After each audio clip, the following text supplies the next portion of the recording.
podcast Cinema Aventura.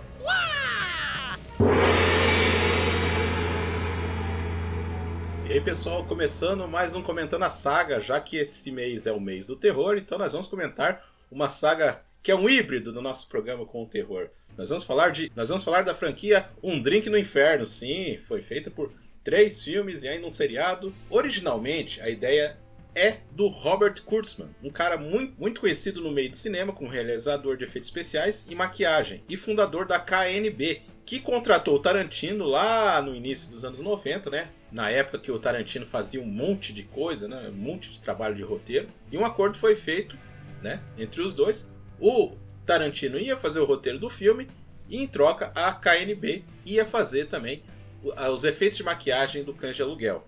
E quem colocou o Robert Rodrigues na parada foi o Tarantino também, né? Então a ideia do filme, né? A ideia do filme até o lançamento durou 5 anos essa viagem, o filme foi em 1996. Então segue-se a história dos irmãos Gecko, que é o Rich, vivido pelo Quentin Tarantino, e o Seth, vivido pelo George Clooney, que estão sendo procurados pela polícia do Texas e pelo FBI após um assalto que seguiu de uma chacina. Primeiramente eles param em um hotel com uma refém. Nesse mesmo hotel a gente conhece a família Fuller, que saiu de férias em um trailer. São eles o patriarca Jacob, o Harvey Keitel, o Scott, feito pelo Ernest Liu, e a Kate, vivida pela Juliette Lewis. Como o Rich é um maníaco sexual, ele acaba matando a refém que eles tinham pego anteriormente. E aí escolhem a família, né, do patriarca Jacob, que é um ex-pastor, um pastor em crise de fé. Aliás, esse filme até explora bem essa dualidade dele aí. Na verdade, ele não gosta mais de Deus, não é que ele não acredita mais em Deus, né? Ele não gosta mais porque ele perdeu a mulher num evento trágico. E ele sequestra a família para ajudá-los a atravessar a fronteira com o México e levar eles para o bar Titi Twister, para encontrar o mandante do assalto, né, que é o Carlos, na manhã seguinte, né? O local acolhe motoqueiros e caminhoneiros, né? Quando eles chegam lá no bar, conhecemos outros 2 personagens da trama, né? Que são o Sex Machine, vivido pelo papa da maquiagem de filmes de terror, Tom Savini, e o veterano de guerra Frost, né? Que é vivido pelo grande ator de ação dos anos 70, o Fred Williamson. Depois da apresentação de uma das strippers, que é a Salma Hayek, vivendo um personagem com um dos nomes mais bizarros do cinema, Satânico Pandemônico, é referência ao filme. Diga-se de passagem, é um daqueles momentos que eles escolhem a atriz certa para brilhar numa cena certa, para ela se tornar a musa de uma época. Esse é o caso dessa cena com a Salma Hayek. Depois dessa apresentação histórica, começa uma briga e, por fim, a entrada é bloqueada. Descobrimos que o bar é uma concentração de vampiros e começa uma luta pela sobrevivência. Um Drink no Inferno tem 2 partes bem distintas, né, que eu vou tentar dividir aqui na análise, né? A primeira parte é um lance de direção um pouco mais séria. Talvez você vê uma pegada neo-western mesmo, mais para os anos 70, com muita violência, assassinos desumanos e mal encarados. Mantém uma família como refém, então também outro ponto de tensão. Até mesmo como na cena de abertura, né, que é bastante tensa, que tem diálogos ótimos, né? Ou na parte mesmo da refém, né? Mas vendo hoje, até mesmo essa primeira parte não é tão séria assim, né, quanto eu me lembrava. Só ver as cenas deles saindo da conveniência e tudo explodindo atrás, né? Tem uma certa graça. Ou mesmo na parte que eles vão atravessar a fronteira e o Tarantino começa um diálogo, uma discussão besta com o irmão dele, né? Que termina até de um jeito engraçado. Então é muito mais pro cômico do que pro suspense. E a segunda parte do filme, né? Onde o filme policial se torna um filme de terror e de qualquer forma meio galhofa até, né? Tem umas mortes engraçadas, também tem umas tomadas de direção meio falhas, né? Tipo na segunda parte do quebra-pau, né? A luta pra valer mesmo, né? Tá comendo solto e tem uns vampiros ali simplesmente correndo de um lado para o outro sem fazer nada, né?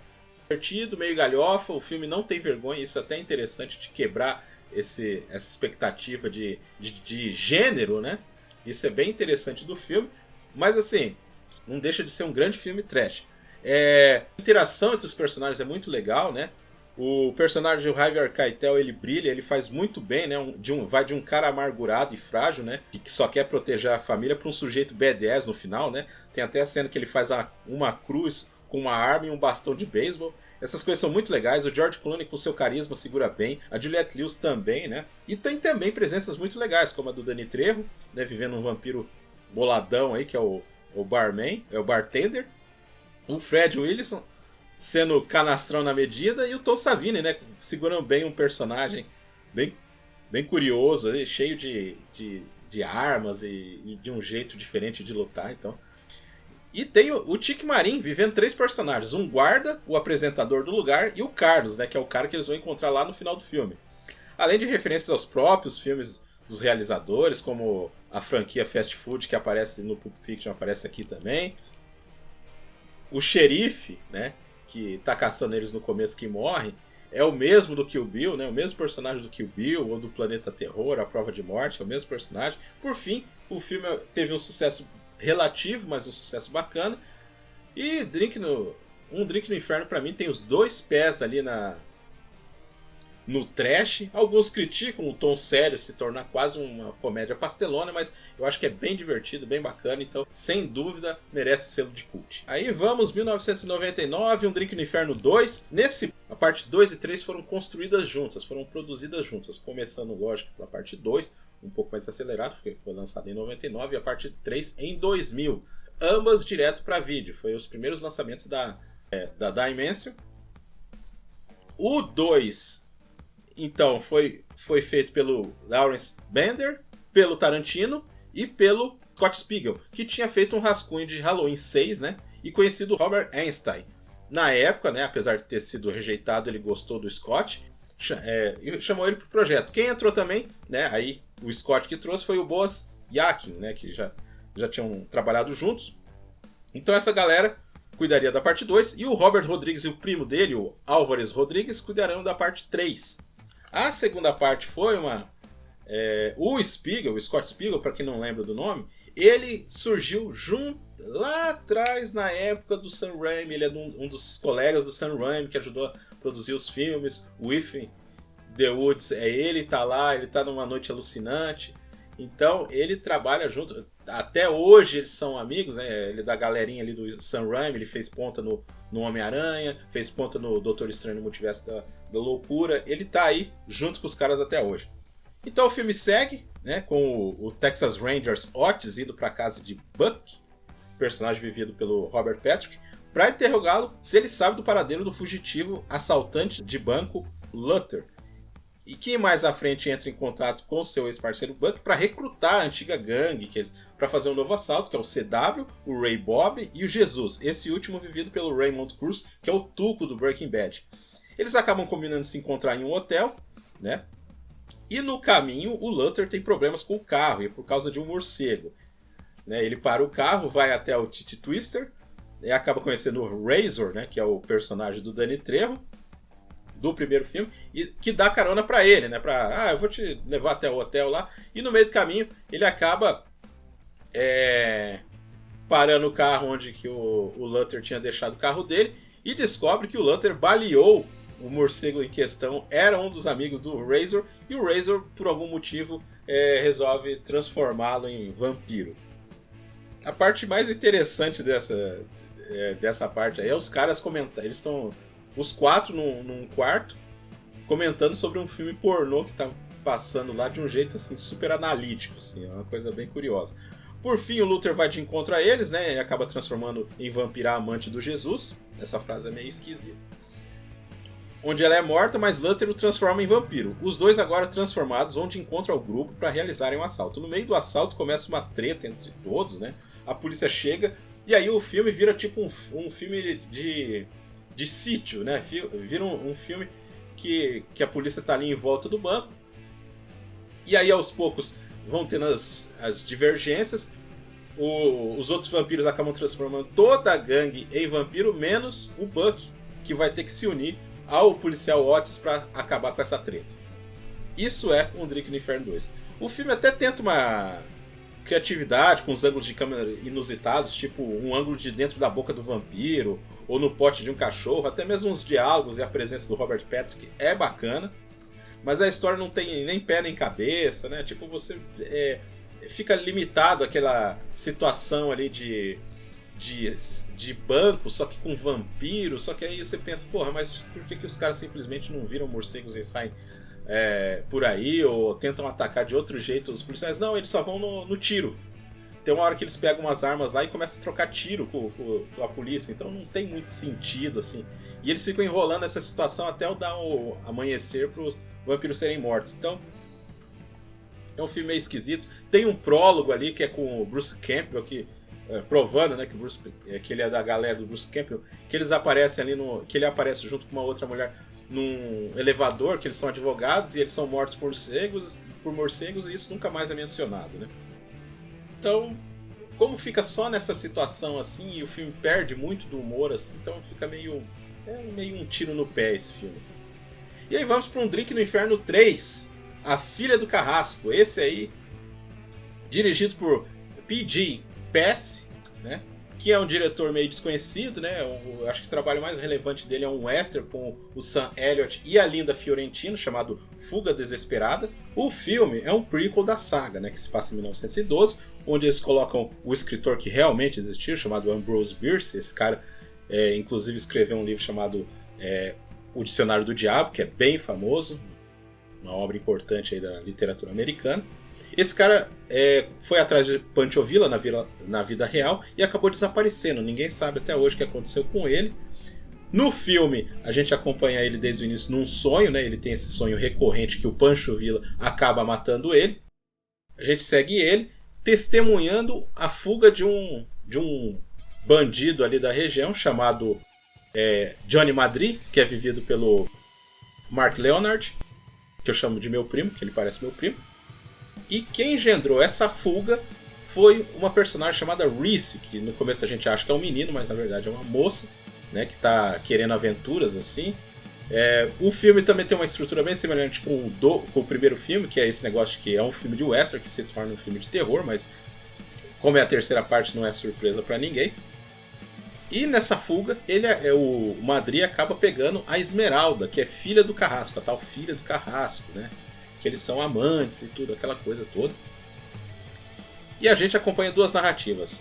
O Bierce tentando encontrar o Pancho Villa numa charrete, acompanhado por um casal ortodoxo, bem cristão, aquela coisa toda. E a jornada do personagem do Madrid tentando readquirir a liderança de sua turma, né? E também o romance que ele tem com a Esmeralda, fugindo do Carrasco e da polícia local.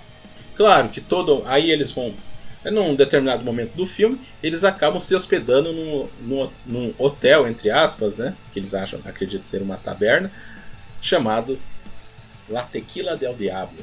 Vocês sabem muito bem o que é, né? Porque logo de cara você já vê o Dani Trejo servindo bebidas lá. E eles se hospedam lá, né? O casal e o escritor, e o casal, né, o marido ali, acaba sendo seduzido pela matriarca do local, que é vivida pela nossa querida Sônia Braga, fazendo uma vampira aqui. No meio disso a gente acaba conhecendo o personagem do Orlando Jones, que produz o filme também, que é um daqueles tipos de vendedor itinerário que tinha muito na época. E claro que não demora muito, né, até todo mundo se reunir na La Tequila del Diablo, até o Carrasco, né, que vai atrás de sua filha, afinal de contas o casal se escondeu ali, começa um tiroteio e cai sangue no chão. E claro que as atendentes que estavam lá cheiram aquele sangue e começa a chacina que você já espera desse filme. Ele é aquele tipo de terceira parte que tenta repetir, voltar às origens assim no primeiro filme, né? Tentar recontar aquele negócio que é um argumento muito usado no cinema de terror, né? Vamos fazer o prequel de como é que a coisa começou, né? Mas aqui você vai ver exatamente que, por exemplo, a Esmeralda é a satânico pandemônio. Então é muito mais a origem dela do que a origem de qualquer outra coisa que tenha relacionado com por que é um templo, aquela coisa toda. Então ele tenta também criar esse negócio de quebrar essa expectativa, tipo é um filme de western, que é um filme de vampiro, só que como é a terceira parte, isso já não funciona tão bem quanto antes, né? O que tem de bom? Bem, ele tem personagens bacanas e diferentes, né? Que às vezes as tramas não conversam bem, né? Mas a primeira parte do filme, ter o foco no Michael Parks, é uma boa saída. O início é bem estilo western, até que funciona. Pegar um personagem que existiu e colocar nesse tipo de filme, nesse tipo de contexto, eu sempre acho uma ideia bacana. Esse filme é mais violento, se você até pensar que ele é mais violento e mais sério do que o primeiro filme. Tem coisa assim bem brava, assim. Tem uma cena de violência bem brava, então isso é bem bacana. Só que ao mesmo tempo tem umas cenas assim bem bizarras, como por exemplo tem uma cerimônia ali, né, de iniciação, vamos dizer assim, e de repente a mulher faz a outra cortar o ventre da mãe dela e sai um monte de morcego. É uma coisa assim meio bizarra e que não tem muito propósito. Eu devo admitir que o elenco é legal em geral. Ver a Sônia Braga como Vampira Mor é uma coisa bacana, eu tenho que confessar isso. E claro, ela acaba seduzindo o marido Almofadinha. É melhor do que o filme 2, sem sombra de dúvida. Ele tem vários defeitos também, tipo a história do Ambrose prometia ser uma coisa mais interessante, mais legal, explicando por que ele desapareceu, mas aí ela meio que deixa... Quando eles chegam no hotel, no La Tequila del Diablo, a coisa meio que não faz relevância nenhuma. O negócio dos sonhos deles com o Pancho Villa também não faz diferença nenhuma, nem mais é mencionado, não faz diferença pra trama, não faz diferença pra nada. Então ele é meio jogado de lado depois que todo mundo se reúne no coisa. O cara que faz o ator, o tal do Mark Leonard, é bem fraquinho, Então trocar o protagonismo do Mark Sparks por ele foi realmente um tiro no pé isso aí. A trama dele aí com a Esmeralda é fraca, eu acho muito por causa do ator. Mas assim, dá pra assistir, você acaba assistindo de boa, assim, não é tão terrível quanto parecia ser. Quando eu peguei assim, a segunda parte eu não gostei tanto, mas aí eu falei assim, nossa, tem uma terceira parte. Então o filme dá uma recuperada boa até, né? Então, é um filme mediano. Aí depois disso, teve a série em 2013, né? Um Drink no Inferno, durou 3 temporadas, eu comecei a assistir os primeiros episódios, não consegui acompanhar, os protagonistas são bem ruins, mas bem ruins, é tudo meio fraco. Pra mim, né? Pra mim. A série conta assim, mais profundamente, mais detalhadamente o primeiro filme, então o primeiro episódio basicamente é sobre os irmãos Gecko e vai indo nessa toada, assim. Tem cenas iguais ao filme, então ele meio que estica o filme. Então espero que vocês tenham gostado. Essa foi comentando a saga, ou comentando a franquia, Um Drink no Inferno. E se você não é inscrito, se inscreva, dê o seu joinha e até mais. Valeu, galera. Um abraço.